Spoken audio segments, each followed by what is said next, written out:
Comment ajouter un élément dans la liste des accessoires disponibles dans l'onglet de calcul de perte de charge singulière. Si vous disposez des coefficients de perte de charge singulière d'un accessoire donné, vous pouvez créer un nouvel élément grâce à l'éditeur d'éléments. Les éléments que vous allez créer vont se retrouver dans la catégorie éléments divers. Nous voyons ici des éléments qui ont déjà été paramétrés et qui sont disponibles donc dans la catégorie éléments divers. Voyons maintenant comment créer un nouvel élément à partir d'un abac de perte de charge de l'accessoire. Nous allons voir ici par exemple comment créer un nouvel élément d'après un tableau de paramètres et de coefficients de perte de charge. Voyons donc qu'ici les coefficients de perte de charge sont donnés en fonction de deux paramètres principaux. Le débit latéral sur le débit principal et le deuxième paramètre, la section latérale sur la section principale. Nous avons donc nos coefficients de perte de charge en fonction de deux paramètres. Et aussi un schéma qui nous permet de visualiser comment sont distribués ces paramètres sur l'élément. Nous allons utiliser ce schéma pour faire une synthèse des paramètres et un rappel des conditions d'utilisation de cet accessoire. Bon, nous avons légèrement modifié le schéma donc justement pour faire apparaître toutes ces conditions d'utilisation. Ici, ce petit schéma donc reprend les conditions d'utilisation. Voilà, grâce à ce schéma et à ce tableau de perte de charge singulière, de coefficient de perte de charge singulière, nous allons donc pouvoir créer notre élément. Alors, comment faisons-nous? Alors, nous sélectionnons créer un élément avec l'éditeur d'éléments. Et là, une fenêtre s'ouvre et nous permet donc de nommer, créer notre élément. Cette création d'éléments se fait en 4 étapes. Nous sommes ici à la première étape, donc dans la première étape, nous nommons l'élément. Donc nous rentrons le nom de l'élément.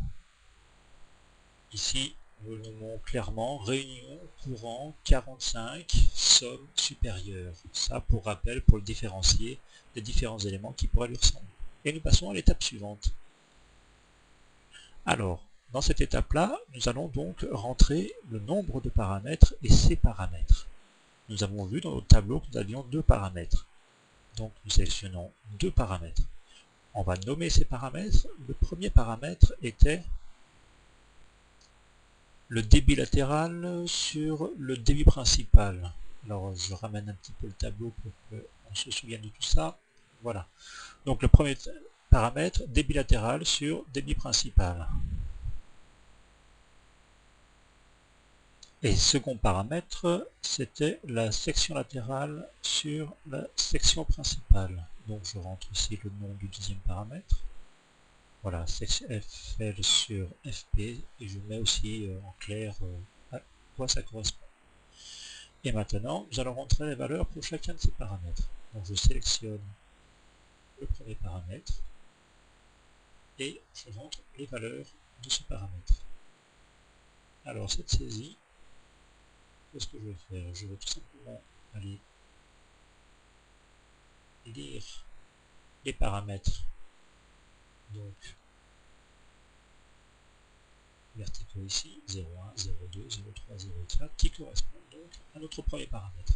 Je sélectionne ici, je rentre 0,1 et j'ajoute à la liste. On voit que ici, le paramètre débit latéral sur débit principal s'est vu ajouter un nouvel élément. 0,2, ajouter, et nous voyons que notre liste est encore implémentée d'un élément. Voilà, je vous ai passé la saisie de tous les paramètres. Nous avons donc rentré notre colonne verticale correspondant au débit latéral sur le débit principal et notre colonne horizontale, notre ligne horizontale correspondant à la section latérale sur la section principale. Nous allons pouvoir maintenant passer à la saisie des coefficients de perte de charge. Alors, nous avons ici donc l'étape 3 sur 4, la saisie des coefficients de perte de charge. Donc, d'après le tableau de coefficients de perte de charge, nous allons pouvoir sélectionner chaque colonne et chaque ligne et rentrer un à un tous les coefficients de perte de charge que nous connaissons pour cet élément. Alors, pour cela, nous avons une méthode qui nous permet de rentrer les uns après les autres chaque paramètre et de vérifier chaque combinaison au fur et à mesure que nous la rentrons, pour voir si nous n'insérons pas d'erreurs. Si parfois des erreurs veulent être insérées, nous pourrons toujours dans l'avenir corriger dans le fichier élément singulier l'erreur constatée.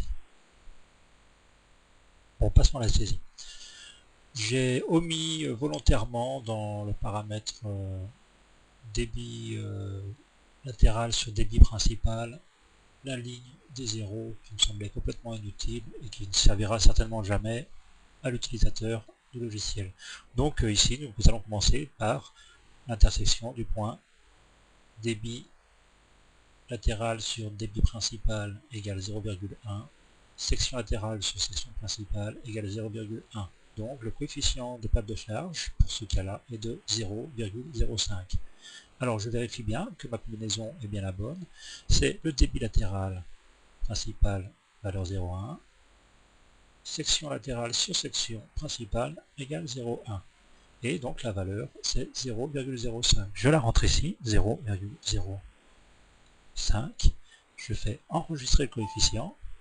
J'ai un petit message qui me demande de confirmer l'enregistrement. On ne sait jamais. Et là, dans le texte, apparaît la dernière combinaison enregistrée avec un rappel des paramètres enregistrés. Automatiquement, lorsque j'ai cliqué sur enregistrer le coefficient, je suis passé à la deuxième ligne, c'est-à-dire coefficient débit latéral sur débit principal 0,2 et section latérale sur section principale, donc ici 0,1. Donc on a bien 0,2 et 0,1. Et je rends donc cette valeur-là qui est égale à moins 0,2. Moins 0,2. Et j'enregistre le coefficient. Toujours ce message, etc., etc., jusqu'à saisie totale de tous les paramètres. Bon, là, il faut dire que je n'ai pas choisi un élément singulier avec peu de paramètres. On a quand même un bon paquet de coefficients de perte de charge et de paramètres. Il y a quand même des éléments singuliers beaucoup plus simples avec beaucoup moins de lignes. On arrive donc au dernier paramètre, donc, qui est une valeur de 0, moins 0,42. Qu'est-ce qui se passe lorsqu'on arrive à la fin de la saisie? Donc, dernier élément, 99 sur 100.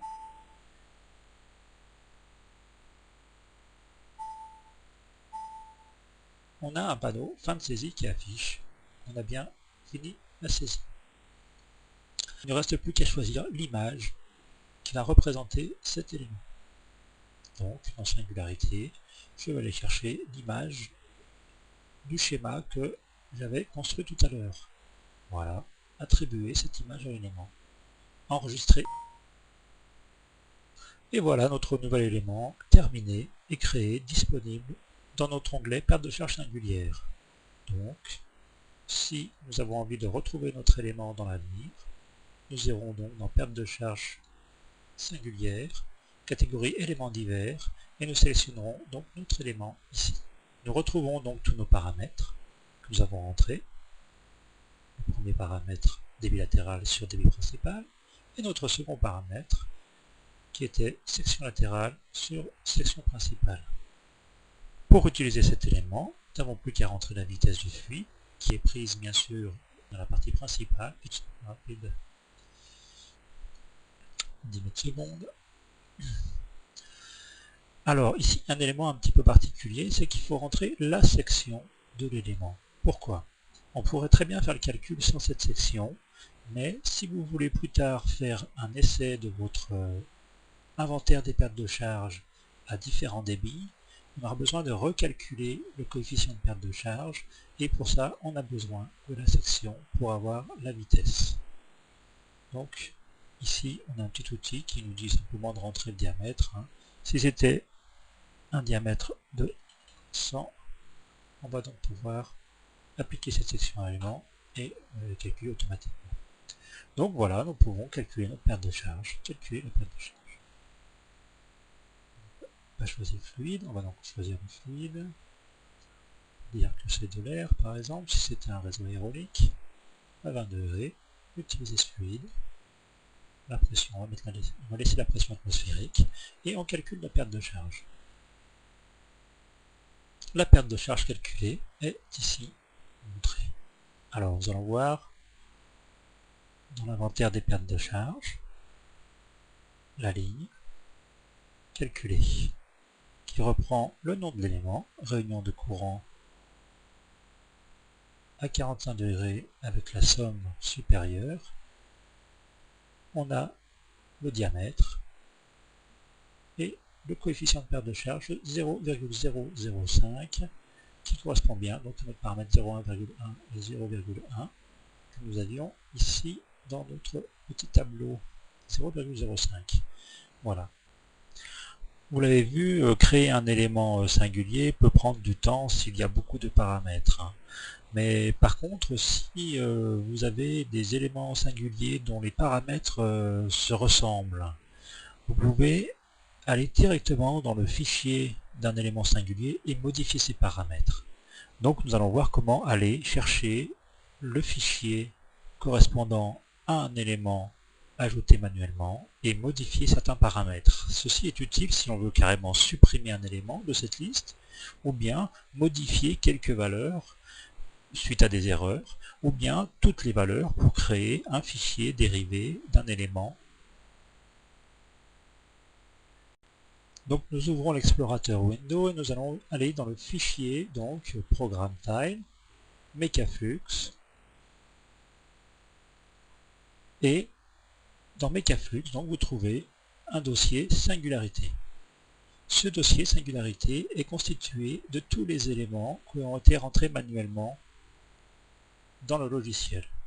Alors, comment est fabriqué un élément? Donc les éléments singuliers sont représentés par deux fichiers. Un fichier avec une extension .sin et un fichier image qui correspond à son image,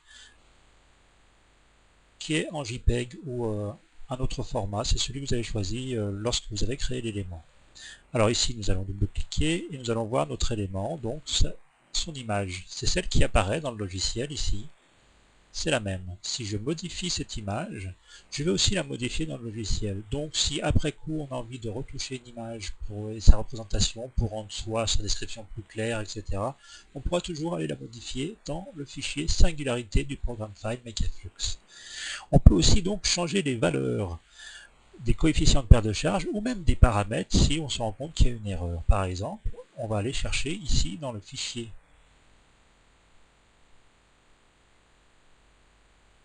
qui représente notre élément singulier, les différentes valeurs. Alors je double-clique. Il faut ouvrir ça avec le bloc-notes. Donc on choisit dans la liste, proposé par Windows, le bloc-notes. Et là, notre fichier s'ouvre comme ceci. Alors voici notre fichier qui représente notre perte de charge singulière, notre élément perte de charge singulière. Nous reprenons donc ici les paramètres, le nom du paramètre ici, les différents paramètres, le nombre de paramètres ici, il y en a 10. Là on sait qu'il y a 7 paramètres, le nombre de paramètres ici. Pour chacune des combinaisons des paramètres, on a le coefficient de perte de charge qui apparaît. Ici, débit latéral sur débit principal égale 0,1 avec section latérale sur section principale 0,1. On a 0,05, c'est ce que nous avons rentré tout à l'heure.